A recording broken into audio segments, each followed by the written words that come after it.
Vance drove into the parking lot of Owen's Diner, a small restaurant in Springfield, Ohio. It wasn't a fancy place. It was the kind of restaurant that had been there for a very long time, where people went for simple home-cooked meals. The neon sign outside flickered a little, buzzing softly. Every time someone opened the door, the smell of grilled burgers and hot coffee drifted out into the cool night air. It was the kind of smell that made a person feel warm inside. Earlier that day, someone had told JD about this dinner. They had said the meatloaf was the best in town, and the fries were cut by hand, not frozen. That sounded good to him. He was tired after a long day of work, talking to people, shaking hands and making plans. All he wanted now was a quiet meal before he drove home. He parked his car and stepped out. The pavement was a little cracked, and the light from the diner's windows spilled onto the sidewalk. He took a deep breath and walked toward the door. The little bell above it jiggled as he stepped inside. The diner was small, but at first it felt welcoming. The booths were lined up neatly along the walls, their red seats worn from years of people sitting in them. There were stools at the counter, and behind it an old coffee pot sat steaming. On the wall near the register, there was a collection of faded Polaroid pictures, snapshots of smiling customers and workers from years ago. The air was thick with the scent of sizzling bacon and fresh coffee, and the soft murmur of conversation filled the room. It was the kind of place where regulars came in every night and sat in the same seats, ordering the same meals. JD looked toward the counter and met the eyes of the woman standing behind it. She was the hostess, the one who greeted people when they walked in. At first, she smiled at him just like she probably did for every customer. But then something changed. Her smile faded, just for a second, but he noticed. There was a tiny hesitation, like she suddenly wasn't sure what to do. Her lips pressed together in a thin line. JD glanced around the diner. A few people had turned their heads to look at him. A man halfway through eating his burger leaned in and whispered something to the person sitting across from him. Another customer, a woman wearing a flannel shirt, set her coffee cup down a little too hard. She narrowed her eyes at JD for a moment before looking away. JD wasn't a fool. He had been in enough places to know when he wasn't welcome. But this was just a small-town diner. He hadn't expected this. The hostess hesitated, then tucked a loose strand of hair behind her ear. Good evening," she said carefully. "Are you eating here or taking your food to go?" JD let out a small, tired chuckle. "Eating here if that's okay." There was another pause. Too long for such a simple question. The hostess glanced over her shoulder toward the kitchen, then back at him. "I need to check something real quick," she said. "Just a moment." Then she disappeared through the swinging door to the kitchen.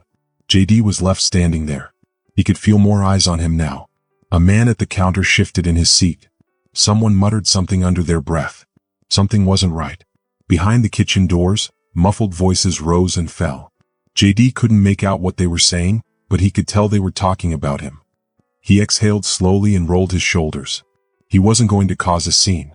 Maybe there was a rule he didn't know about. Maybe they were out of food. Maybe. The hostess returned. This time she didn't look unsure. She looked firm, like she had made up her mind. "I'm sorry, sir," she said, her voice stronger now. "We can't serve you tonight."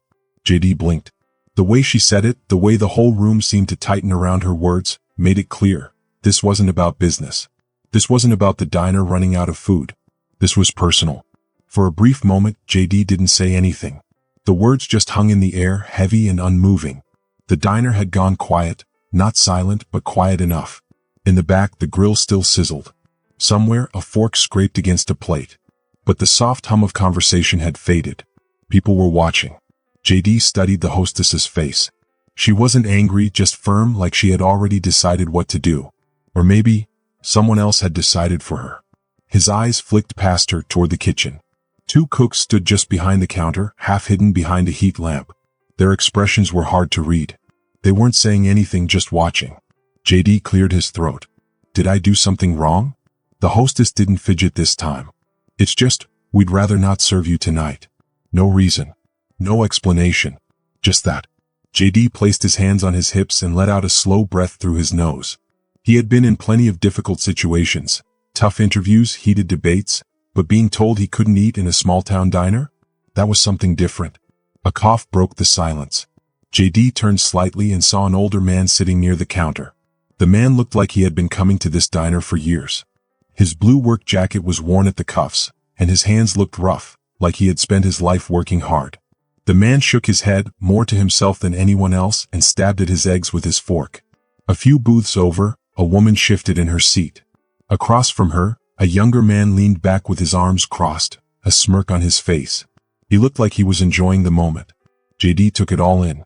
The people who looked away as soon as he met their eyes. The ones who stared too long. And the ones who looked pleased about what was happening. He had choices. He could leave. Just shake his head, let it go. He could demand an explanation, ask if they knew how bad this would look if it ended up on the news. He could remind them that he was a U.S. senator. Instead, he did none of those things. "All right," he said, his voice calm. "Can I speak to the manager?" That caught some people off guard.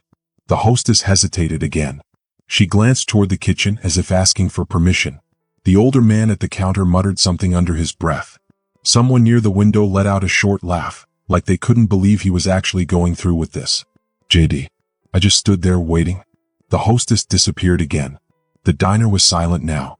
Someone took a sip of coffee. A plate slid across the counter.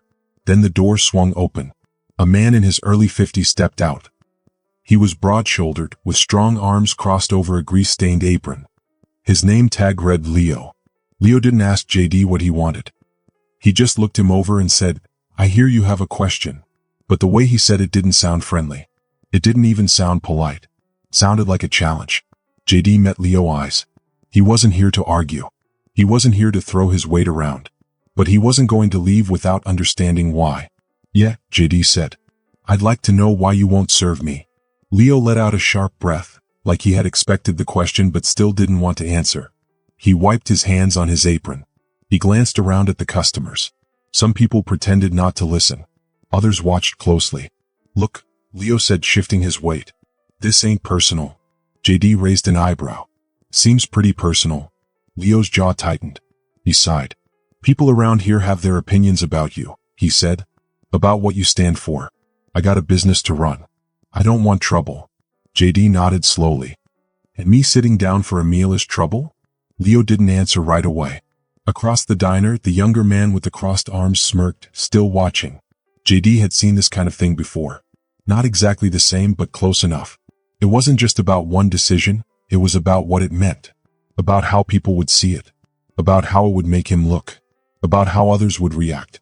It was about the ripple effect, the way one choice could lead to 100 more. It was about the pressure. Pressure from all sides. The quiet expectations that people never spoke aloud but still pushed onto others. The kind of pressure that made people do things they weren't sure about. JD glanced back at Leo, the man who owned this little diner. Leo was a man JD had known for a while. Not as a friend, not even really as an acquaintance, but JD had been here before. He had eaten here before. And now things were different. "Be honest with me," JD said. His voice wasn't sharp. It wasn't angry. It was steady. Calm. But there was weight in his words. "Do you agree with this? Or is this just about keeping the peace?" Leo hesitated. His fingers curled slightly against the fabric of his apron.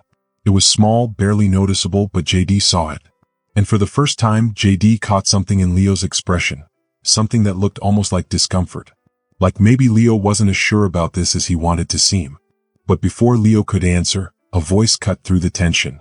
A sharp laugh came from a younger man sitting in one of the booths. "Oh, come on," the man said, shaking his head. He looked amused.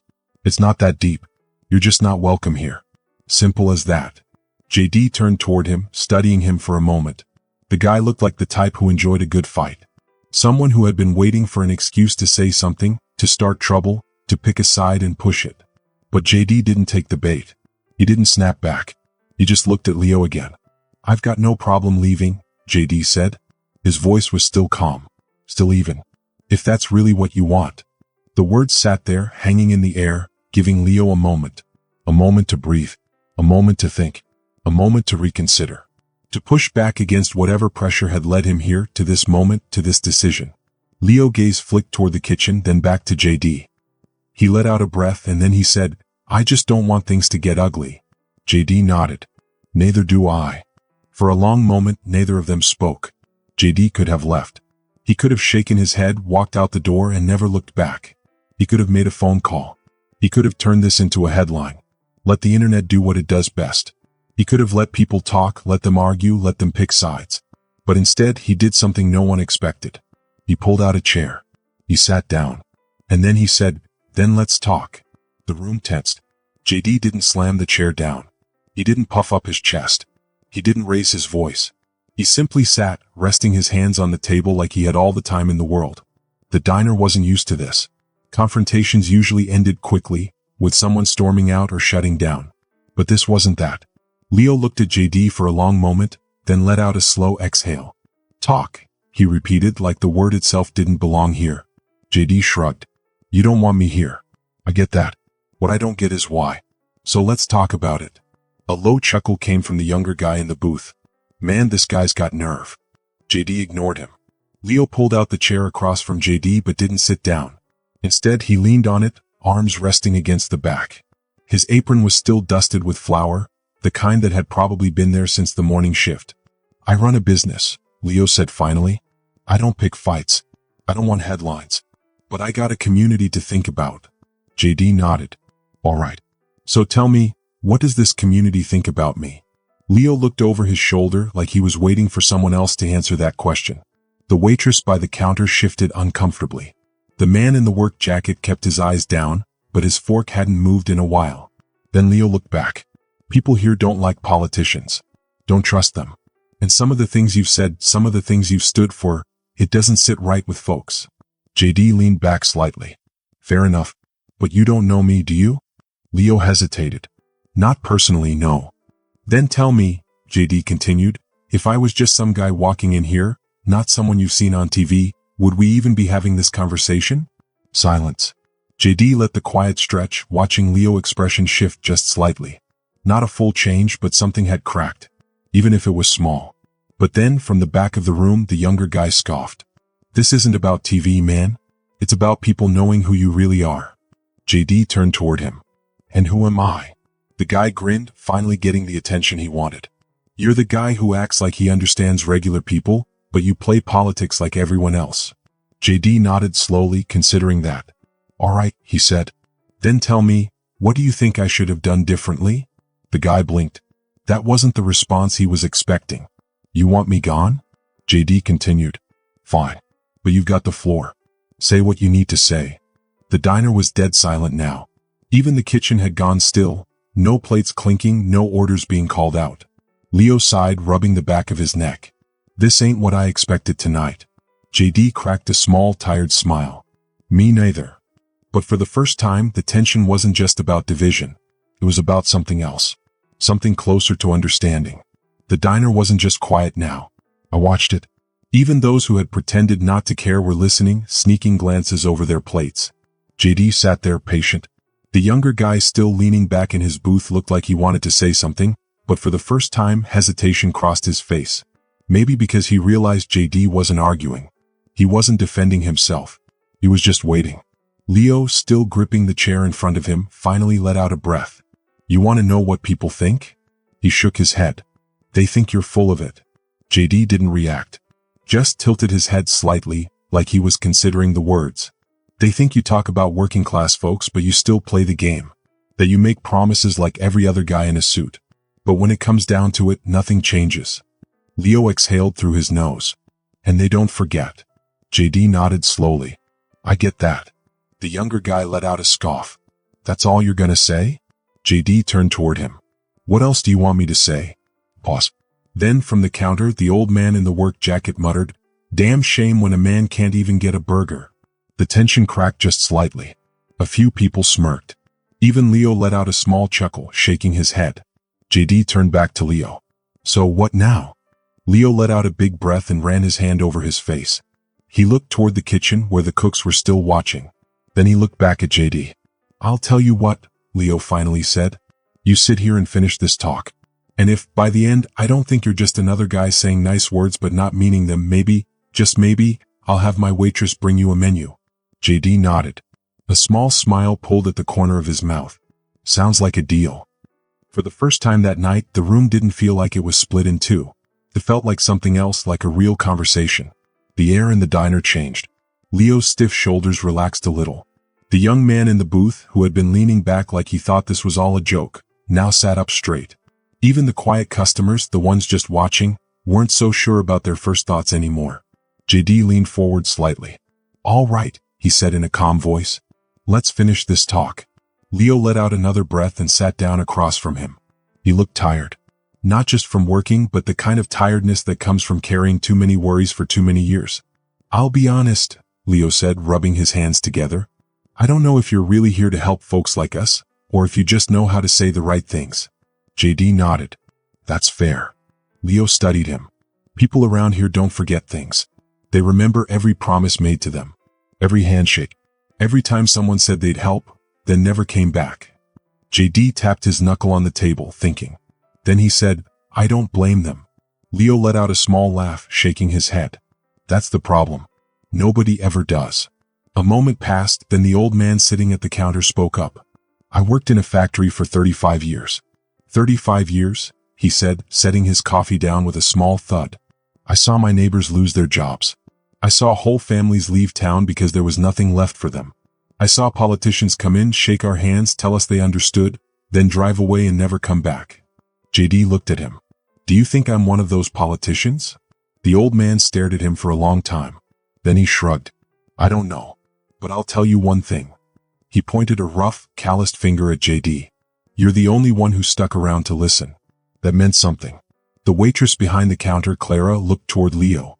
The two cooks in the kitchen exchanged glances. Even the younger guy in the booth, who had been the loudest critic, suddenly had nothing to say. JD let the silence sit for a moment. Then he turned back to Leo. "So, what's it gonna be?" Leo tapped his fingers on the table. He looked toward the kitchen. Let out another deep breath. Then he stood up. "Clara," he called. "Get him a menu." The diner went quiet. People looked surprised. The young guy in the booth scoffed but didn't argue. Clara hesitated just a second, then grabbed a menu and walked over to JD. He took it with a small nod. "Appreciate it." Leo shook his head, half amused, half still unsure. "I still don't know if I like you." JD smiled, flipping open the menu. "That's all right. I don't need everyone to like me." Leo chuckled, then turned toward the kitchen. "All right, boys. Fire up the grill." And just like that, what started as a refusal became something different. Something no one in that diner would forget. The air felt lighter, not perfect but better. The clinking of forks on plates started again. The quiet chatter slowly returned. JD sat at the booth holding the menu. But he wasn't reading it. He was watching. Watching Leo. Watching the old man at the counter. Watching the young guy in the booth who still looked unsure but wasn't smirking anymore. Clara, the waitress, came back with a cup of coffee. She set it down without a word. JD nodded. "Thanks." She hesitated, then said, "We make it strong here." JD took a sip and raised an eyebrow. "I can tell." A few people chuckled. It wasn't much, but it was something. Leo was still by the kitchen, arms crossed, watching JD like he was trying to figure him out. Then finally he sighed and walked back over. "All right," he said, sitting down again. "Since you're here, tell me something." JD set the menu down. "What's that?" Leo tilted his head. "Has this ever happened to you before?" JD thought about that. Not just being rejected. Rejection was part of the job. But being told he wasn't welcome somewhere, like a simple diner. Not like this. Not with this kind of weight behind it. "No," JD admitted. "Not like this." Leo nodded, like that confirmed something in his mind. "And yet you stayed." JD leaned back, taking another sip of coffee. "Yeah." Leo chuckled. "Most guys like you would have walked out. Maybe it caused a scene. Maybe called a lawyer. Maybe make sure this place was all over the news by morning." JD smirked. "Thought about it." Leo laughed, shaking his head. Then he turned serious again. "You're not gonna change everyone's mind." JD nodded. "I know." Leo let out a deep breath, rubbing the back of his neck. "And I can't promise I won't regret serving you tomorrow morning." JD grinned. "That's fair." The old man at the counter spoke again. "Still a damn shame when a man can't get a burger." JD turned toward him. "Well, I think that's about to change." Clara walked over a moment later, setting a plate in front of him. A classic cheeseburger. Fries on the side. Simple but perfect. JD picked up the burger, took a bite. The diner went silent, waiting. Then, with a straight face, he said, "Little dry." For half a second, the room froze. Then Leo let out a big, real laugh. The first true one of the night. A few others laughed too. Clara shook her head. JD wiped his hands on a napkin. "Kidding. It's good." Leo smirked. "You're a piece of work." JD nodded. "I've been told." The young man in the booth still wasn't fully convinced, but something in his expression had changed. He wasn't laughing at JD anymore. He wasn't sure what to think. As JD ate, the diner started feeling normal again. Conversations picked up. Plates clattered. Coffee refills were poured. People still had their own thoughts, their own doubts. But for one night in one small town, something different had happened. Because sometimes when everyone is ready to argue, the real power is in staying, in listening, in proving that not everything has to be a fight. If you enjoyed this story, share your thoughts in the comments below. I'd love to hear what you think. Don't forget to subscribe for more amazing stories filled with adventure, mystery, and excitement. Your support means the world and it helps keep these stories coming. Thanks for watching, and I'll see you in the next video.